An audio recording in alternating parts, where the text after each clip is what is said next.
Good morning, greetings, friends, and welcome to The Bright Side, your nutritional program dedicated to the understanding of the vast world of nutrition and nutritional supplementation. I'm your host, Pharmacist Ben, nutritional pharmacist from Boulder, Colorado. I use nutritional supplements where other healthcare practitioners use toxic pharmaceutical drugs and sometimes deadly medical procedures. If you suspect that there are natural nutritional roads to your health and vitality and well-being and to addressing your health challenges, whatever they may be, but you don't know where to begin, you have come to the right place. As you listen to The Bright Side every day, you are more and more in control of your body. You are more and more knowledgeable, and you know you can overcome any health challenge. That is why we are here every day on The Bright Side, helping clear up the sometimes confusing world of nutrition and nutritional supplementation. Over the last 32 years of practicing pharmacy, I've seen drug-free recoveries from diabetes, hypertension, obesity, skin diseases like acne, psoriasis, eczema, rosacea, digestive ailments, autoimmune issues of all kinds. Recoveries that by the standards of modern medicine can only be called a miracle, but what is in the world of the body, what is in the world of biology, standard operating procedure. Because the human biological system is a healing system, it's a regenerating system.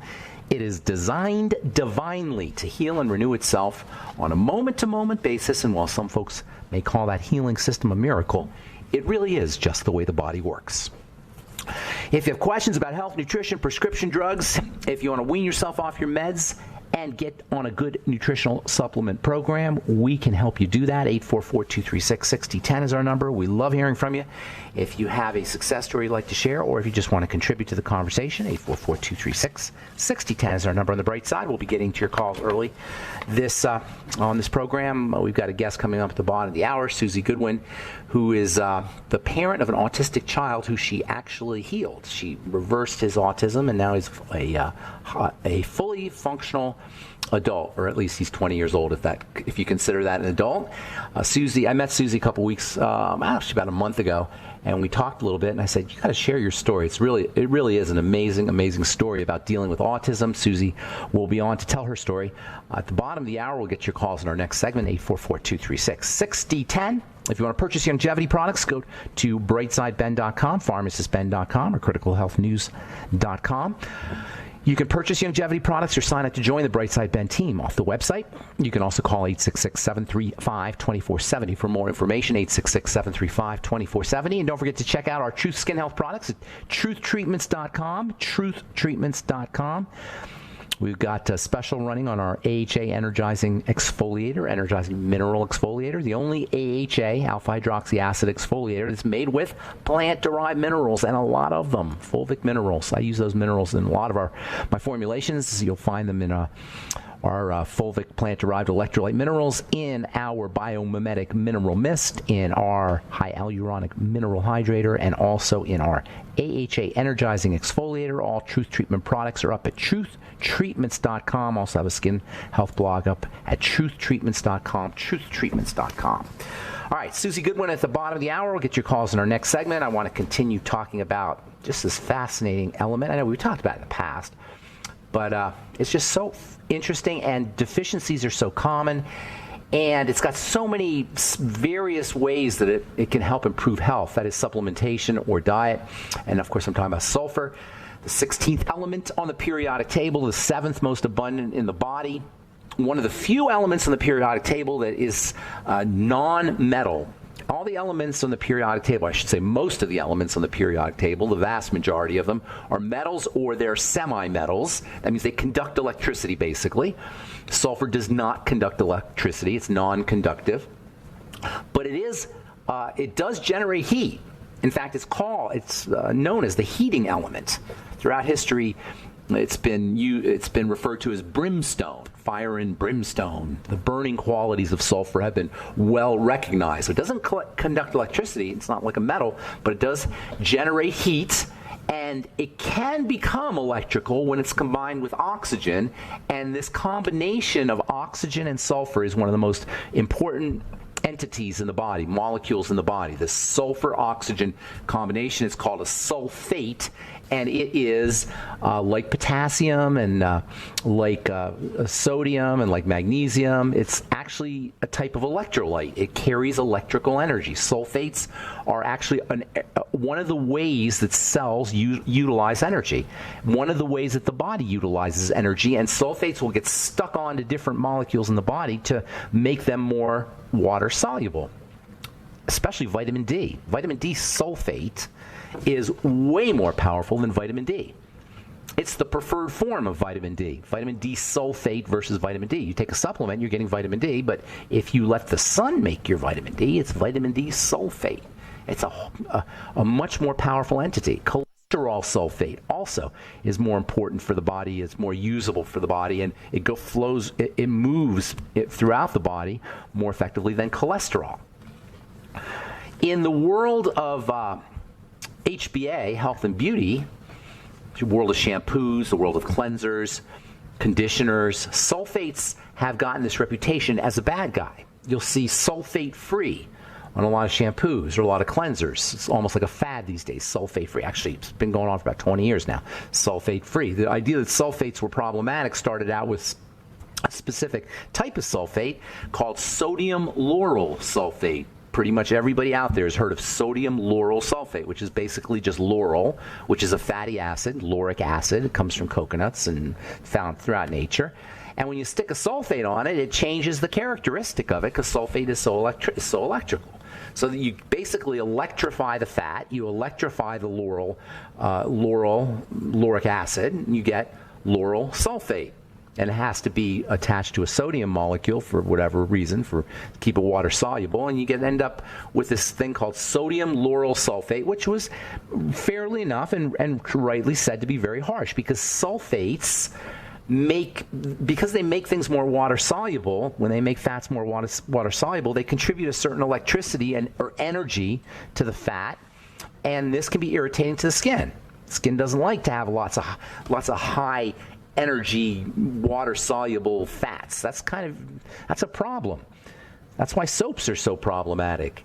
These high-energy, water-soluble fats, that's how you make a soap, you make a water-soluble fat, they can be irritating to the skin. And it's not just sulfates. Sulfates got the bad rap. And it's true that sulfates can be irritating, but any substance that foams a lot is going to be irritating. It's the foam that's doing the irritating. Foam strips fats. That's why you don't want to be using soap, by the way. When you're washing your face, you want to be using very, very mild cleansers. It's things that don't foam, ideally. You don't want a lot of foam. Use our high hyaluronic honey cleanser, you're not going to get a lot of foam. If you use our peppermint salicylic cleanser, you're not going to get a lot of foam. You're going, and by ours, I mean our Truth Treatments, truthtreatments.com. If you go to truthtreatments.com and get our honey hyaluronic cleanser or our peppermint salicylic cleanser, they don't foam a lot. But they clean, and they clean really well because you don't need to have a lot of foam to clean. And by the way, you don't want to shampoo your hair twice, like it says rinse, lather, and repeat. That's baloney. You don't want to be rinse, lathering, and repeat. In fact, you don't even want to be shampooing your hair a lot. Hair is not meant to be shampooed unless it's really dirty. Of course, you're working, working in a coal mine or got a lot of dirt on your hair for whatever reason. But other than that, this idea of washing your hair every day, even when it's not dirty, that's not good for your hair or your scalp for that matter. So sulfates have an electrical, they have an electrical charge they carry. Sulfur on its own doesn't, but sulfates do. Sulfur plus oxygen. And this electrical property supports the movement of fluids, especially steroids, cholesterol, as we said, and vitamin D. And vitamin D, by the way, is cholesterol. Just a tiny little tweak. They're essentially the same molecule, which is kind of interesting right there. Sulfates are used in the liver as a part of the detoxification machinery. Sulfates are a key player in connective tissue. This makes sulfur one of the most important anti-aging substances you could ever take in. You can't take in sulfates necessarily. Your digestive juices will break them down, but you sure can take in sulfur. MSM sulfur and food sulfur And I'm not done talking about sulfur. There's a lot more stuff we got to say about sulfur. But we'll get your calls in our next segment. 844-236-6010 is our number. Got Susie Goodwin coming up at the bottom of the hour. You are listening to The Bright Side. I'm Pharmacist Ben. We'll be back right after this.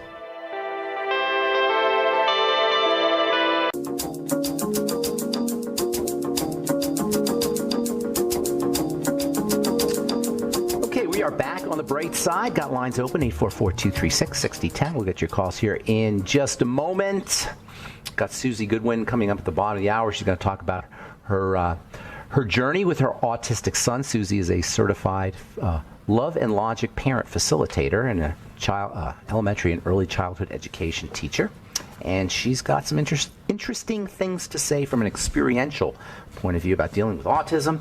We'll talk to Susie at the bottom of the hour. 844-236-6010 is our number. I found this interesting article today and just got my attention. Quote, oneness beliefs and their effect on life satisfaction.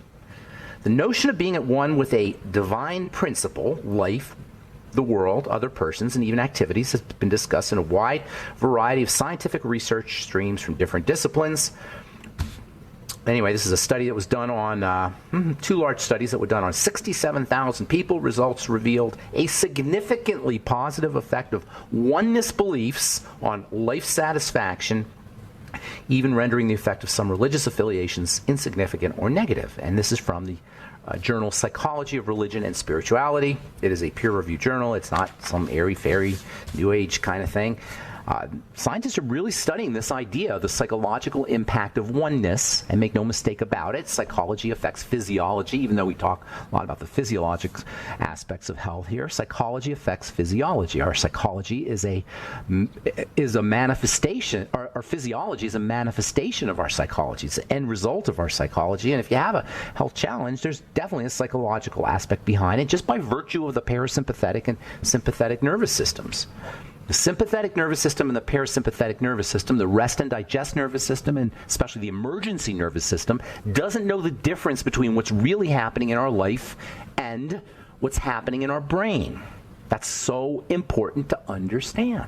What's happening in our brain and what's happening in our experience in our so-called real life, to the body, they're the same thing. When they do experiments on kids, and they imagine them throwing free throws.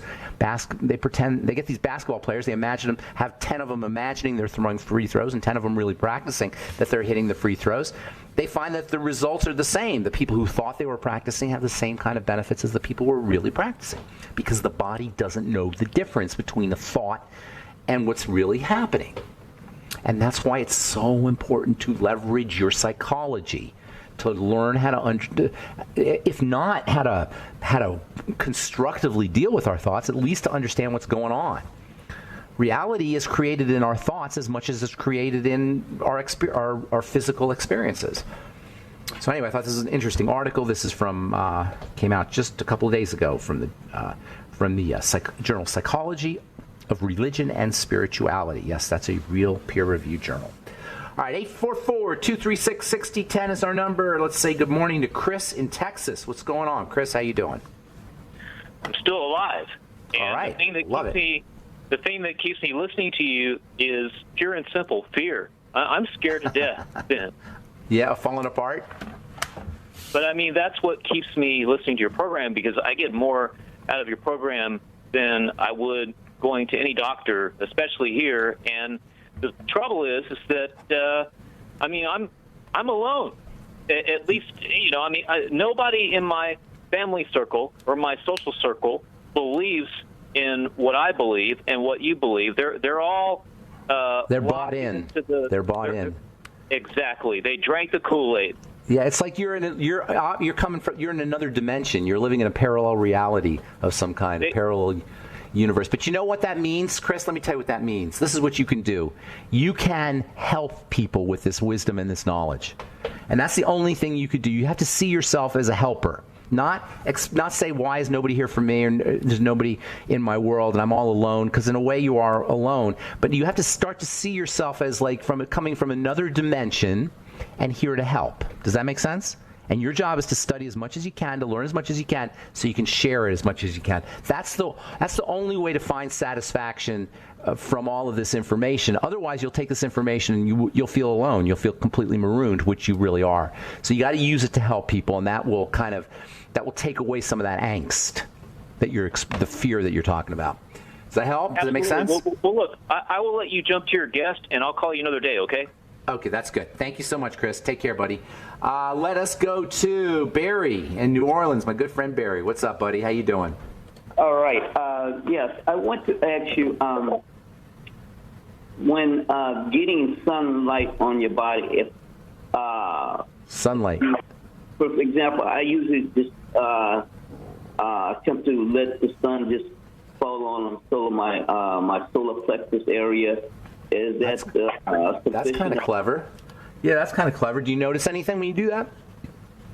Not yet, but I just want to know if that's a sufficient amount of skin exposure for No. You need all your skin. Lay out in your bathing suit. You need as much skin as possible. That's not enough skin. Think of your skin as a solar receiver, a solar receiving device. You want as much of it pulling in that sunlight, that solar energy as possible. I'm telling you, the sun, we get energized from the sun. So you want to have that. You don't want to burn. When dermatologists say that, it kind of ticks me off when they knock on the sun because they say, oh, you're going to burn. And a tan is not a burn, by the way. I keep reading that. A tan is melanin, is pigment. And by the way, melanin, the more pigment you have, the more electrical you are. Melanin conducts electrical energy.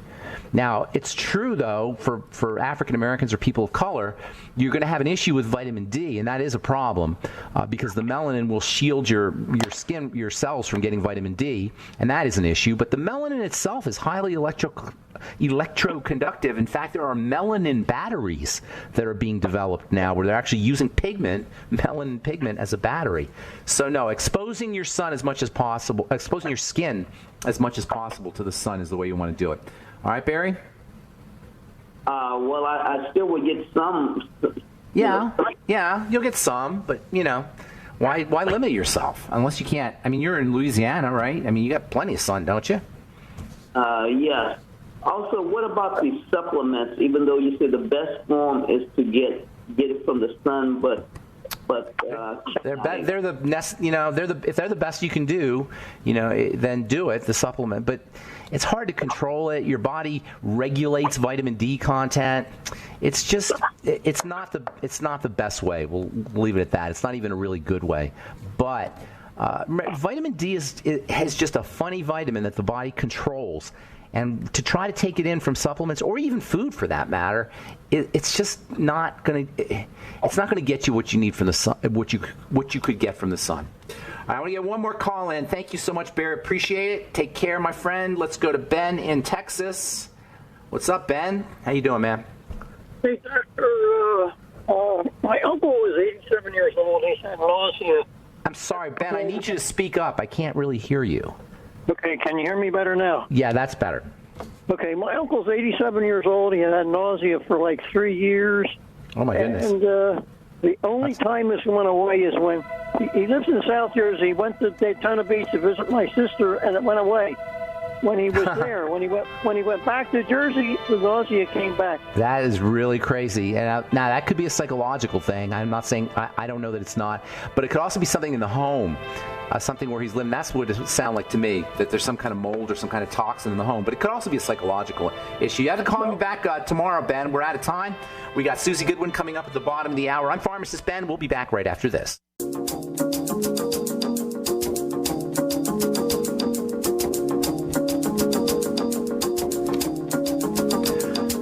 Okay, we are back on the bright side.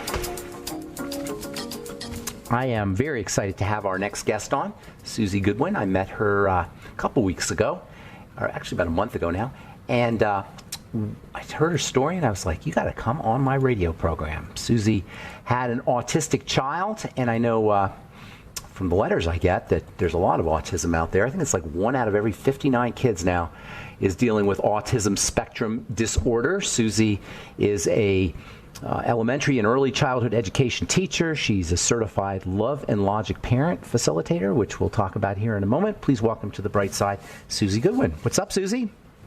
Hi there. Thank you so much for having me, Ben. Yeah, thanks for coming on. When I first heard your story, or when you told me your story, the first thing I thought of in my head was, she's got to come on. Susie's got to come on the radio program, because there's so many parents who are dealing with kids with autism, and we talk about it on this program in terms of digestive health, in terms of the microbiome, good bacteria, that is, in terms of gluten intolerance and other food intolerances. I don't know if you're familiar with a book called Gut and Psychology Syndrome by Natasha Kinsey Campbell. We talk about that a lot. But you have you bring something else to the table. You talked about how you reared your child, and how you turned your childhood from a highly functional, I think you said a highly functioning autistic child into a functional adult. And I'd love it if you tell your story in terms of how you raised your child and what you can recommend to folks.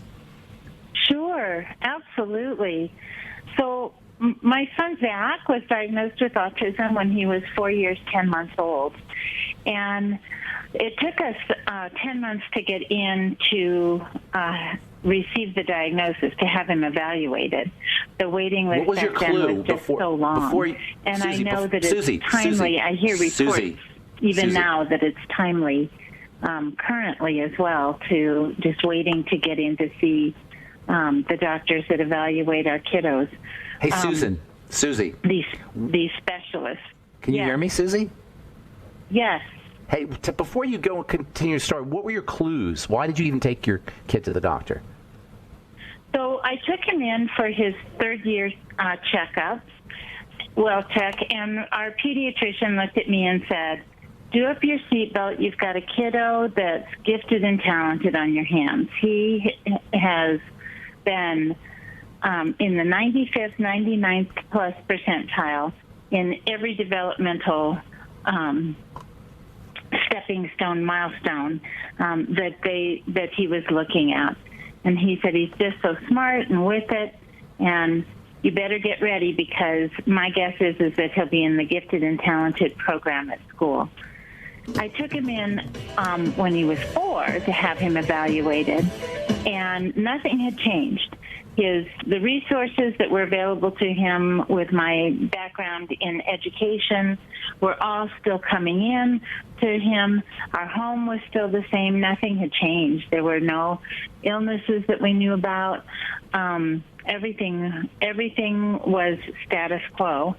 And he looked at me at his 4-year appointment and said, it doesn't strike me necessarily as the last kid in the class to get it, but Susie, probably the last kid in the class to get it. And I said, whoa, something has gone really haywire here. What is going on? And so he suggested, our pediatrician suggested, that we have Zach evaluated. And to be honest with you, there were some signs that I just wasn't picking up on, whether it was because I was a mom in denial, whether it was because I just was chalking his behavior up to being all boy. This kiddo just never stops. And when my daughter came along, she's 3.5 years younger than he is.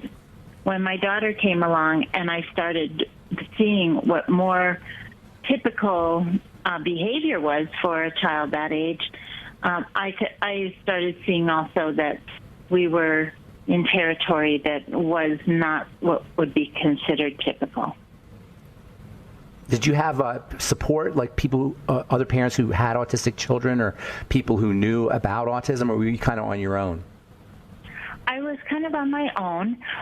Back then, so this was,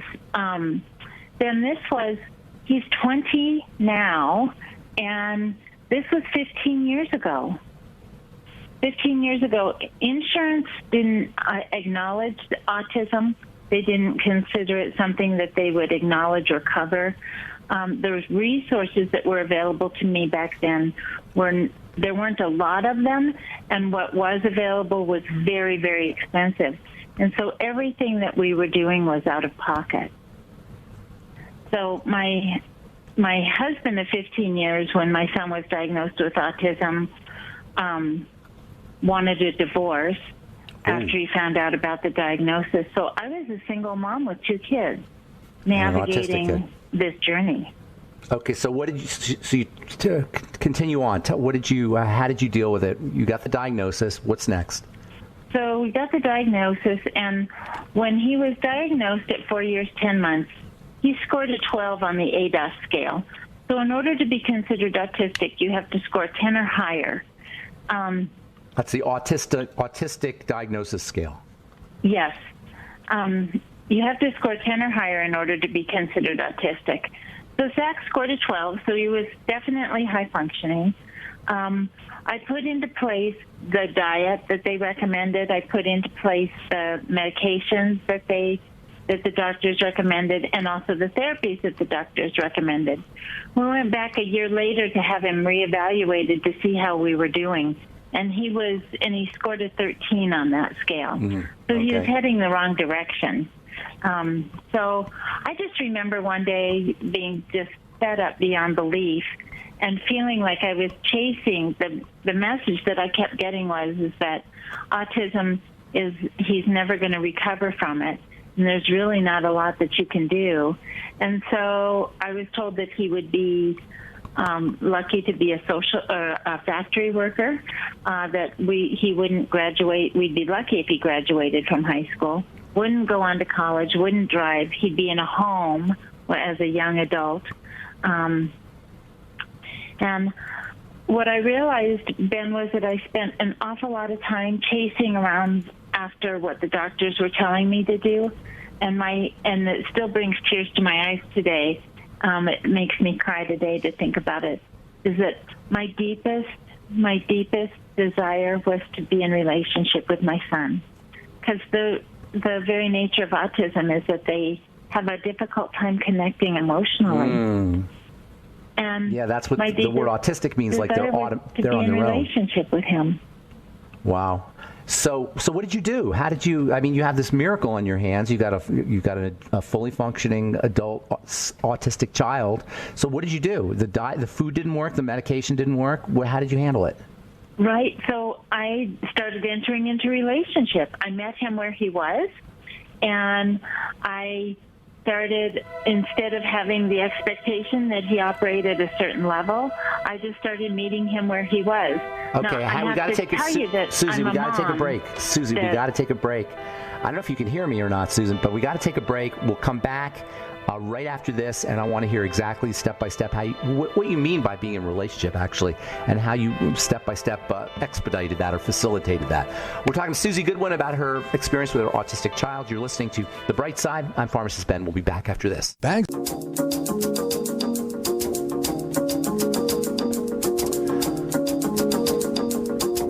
Okay, we're back on The Bright Side. I'm Pharmacist Ben. We're talking to Susie Goodwin about her experience with her autistic child. So, Susie, you tried all the mainstream and alternative ways of dealing with your autistic kid, and it didn't work. Kid got worse. Now you do something called relating, or how did you say it? Relating to your child from where he's at? I entered into relationship with him, and met him where he was. So what that looked like for me was we had this mirrored support beam in our kitchen, and I put him on one side and he was on the other. And I had him match my facial features. So we turned it into a game because he couldn't relate to me emotionally. So I asked him, I said, match your forehead to mine, match your eyes to mine, match your cheeks to mine, match your mouth to mine, match your chin to mine. And of course, it was very step by step. This was one instruction at a time. And when he did it, I would say, look in the mirror, and that's called happy. And so we started doing that, and we did it with very basic emotions. And then we did this for about a year and a half. I wasn't sure we were making progress. What I did know is that he loved playing the game with me. And I remember being on I-25, driving down I-25 about a year and a half later, and he looked at me. All he could see were my eyes in the rearview mirror. Someone had cut me off in the car, and he, in this little voice from the back seat, said, "Oh, Mama, you're not happy. You're angry." And it was the first time he was able to express that he could look in someone else and express what they were feeling. He was getting what he was feeling down really well, but to be able to take himself out of himself and see what someone else was feeling, that was really a breakthrough. So and it was a breakthrough moment that made it so that he was coachable. How old was he at that point? He would have been 6.5, almost 7. And you're still doing the nutrition stuff and the diet stuff and all the other things, or you completely bailed on all that? No, all of that we completely bailed on just because of understand that 15 years ago, we didn't have gluten-free options in the grocery store. I had to go to Whole Foods and some other very expensive places to get our meals. And I was paying, my grocery bill was over $800 a month. Oh, my goodness. Did you? And so I had to use my resources carefully. Mm-hmm. Did you continue with the food and the gut health stuff and any of the other things aside from gluten-free? Did you focus on the gut? We did not. I see. Did you ever? We did not. And it's not because it wouldn't benefit him and behoove him, but it was just because my resources financially were very limited. So you did all of this strictly by using this kind of, what did you call it, relationship? I'm not sure how you're saying it. Relationship therapy, I guess you call it? Yes, I just entered into a relationship with him. I met him where he was. And that's the only thing you did? Really, it is. That's really amazing. I held him accountable. I was a tough mom. There was a consequence for every behavior, positive and negative. And what does he do now?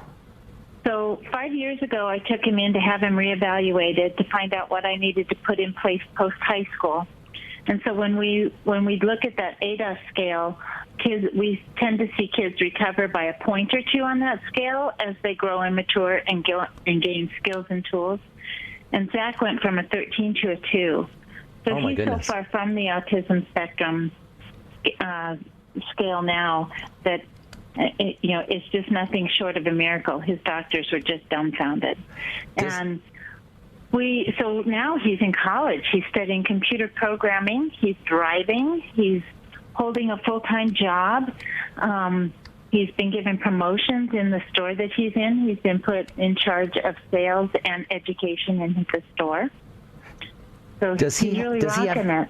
Does he have any any autism symptoms? Do they come up when he's under stress, or do you notice anything, or would you say he's just like you couldn't tell the difference between him and an average person? A lot of people can't tell when they meet him. As his mom, I see it because we've been so intimately involved in that way. But there are times when I'm not sure if what I'm looking at and experiencing with him is residual autism characteristics, or if it's really just part of his personality now that's just so ingrained. He's not dysfunctional. There's no dysfunction there, right? No, there's no dysfunction there. So now you do workshops and classes and that kind of thing? I do. I offer workshops and classes, and I'm writing a book, or I'm almost finished with it, about his recovery. And my point in offering classes, my goal is to empower parents along that journey and to help them to discover skills and tools and tweak things that will work for them and their family. It's not a one-size-fits-all. It really is about meeting your child where he is. So one autistic 6-year-old is not going to look like another autistic 6-year-old, just like one neurotypical 6-year-old isn't going to look like another neurotypical 6-year-old. We're all individuals, and we need to be met where we are. What is a Love and Logic parent facilitator? So I was trained in Love and Logic over 20 years ago. Love and Logic is a parenting philosophy and it was written by Dr. Foster Cline and Jim Fay, and they're actually in Golden, Colorado. That's where they're located. Their philosophy is that we deal with children in a way where we allow consequences to do the teaching so that we can stay in relationship with our children. So in other words, we want our children to be taking a look at themselves and ultimately saying, wow, the quality of my life depends on the decisions I make. What does that look like? What does it look absolutely like? nothing to do with whether or not mom or dad is mad at me. What does it look like to let your consequences do your teaching? Tell me what that means exactly. So a very simplistic example, and we can get into more detailed examples, but very simplistic one is we tend to want to tell our kids, take your coat, wear your coat, wear your coat. And our kids don't want to wear their coat. And we say, okay, well, do you think maybe you should just carry it? And they say, I don't want to carry it. So instead of entering into that battle, they go out and you send them off to school, no coat, and they come home and they say, it's raining outside, and they say, I'm all wet and cold. And instead of saying, I asked you to take your coat this morning and you refused to, you weren't going to do it, you look at them and say, sweetheart, I know what you feel like. When I go outside without my coat on and I get wet and cold, I'm miserable too. So you should point out the consequences of their negative behaviors. Mm-hmm. Is that basically what you're talking about? Yes. What about What about kids who are just like self-sabotaging and they just want to have negative behaviors? You just let them be? Well, no. I think that we need to get to the root of why they're self-sabotaging. So it's really easy to make a blanket statement like that, but to get to the root of it, otherwise we're slapping Band-Aids on behavior that we don't understand where it's coming from. So we've got to get to the root of, is it a control issue? Is it, are they feeling like they don't have enough control in their lives? So if they don't have enough control in their lives, we need to offer them more control. We can do that by offering lots of choices, and we need to offer choices we can live with, not empty threats. There's not just you don't think there's just oppositional behavior that's just part of the developmental process? I think that there is oppositional behavior. It is absolutely normal and expected for them to reach out and test the boundaries, make sure that those boundaries are absolutely firm and in place. We need to turn that around and think about that differently. They're doing their job. It may be irritating to us, but they're saying, I'm ready to grow. That's and great. they're reaching out and trying to see what that looks like. Oh, that's great. I like that. We need to respond differently.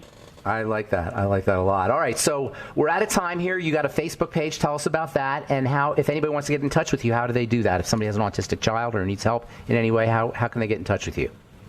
You can reach me over Facebook, under Susie Goodwin, or my website. My Facebook page is Miracles in Parenting, and you're welcome to email me at susiegoodwin.com at comcast.com, or you're welcome to call me. And is it okay to give my phone number? Yeah, what's your phone Ben? number, Susie? Give out your phone number. Yeah, 720-301-4022. All right. Thank you so much, Susie. It's been great talking to you. Hopefully I'll see you soon, and keep up the good work. I'm looking forward to it, Ben. Thanks a bunch. All right. Take care. That was Susie Goodwin, and she calls it Miracles in Parenting. You can reach out to her. You can reach out to her by calling or on her Facebook page. Her name is Susie Goodwin. Susie Goodwin. And let's see. Phone number, as she said, was where is her phone number here? Oh, I don't have her phone number. You have to check out on the archives. Thanks for listening to The Bright Side, friends. We'll talk to y'all later. Bye for now.